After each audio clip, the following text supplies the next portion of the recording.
என் தலையில் யாரோ அழுத்தமாக குத்தியது போல் ஒரு பெரும் அதிர்ச்சி. உமா, எனக்கும் அதே நிலைதான். எதனால் அப்படி? உன் இளைய மைந்தன் ஆறுமுகன் இருக்கிறானே, அவன் நான்முகனோடு விளையாடுகிறான். என்ன விளையாட்டு? சற்று பொறு, இன்னும் வேடிக்கை பார்ப்போம். பூதகணங்களே, வேதத்திற்கு பொருள் சொல்ல தெரியாத பிரம்மனை உடனடியாக தலையடத்தில் அழைத்து வையுங்கள். தம்பி, அண்ணா, நீங்கள் பேசாமல் இருங்கள். முருகா, என்ன விளையாட்டு இது?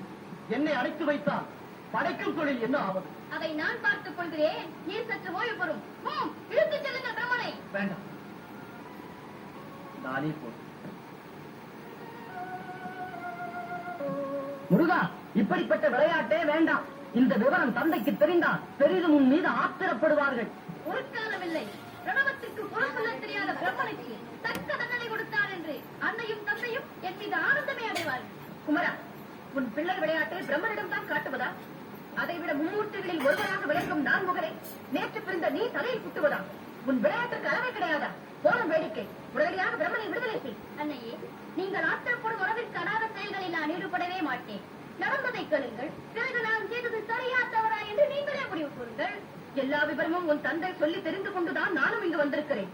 பெரியோர்கள் பேசி தீர்த்துக் கொள்ள வேண்டிய பிரச்சனையில் சிறுபிள்ளை நீ எதற்காக தலையிடுகிறாய்? தாயே, பெரியவர்கள் பெரியவர்கள் என்று அவர்கள் செய்யும் தவறுகளை நாம் மறைத்துக் கொண்டே போகவும் கூடாது. அதுதான் மன்னிக்க முடியாத தவறு. முருகா,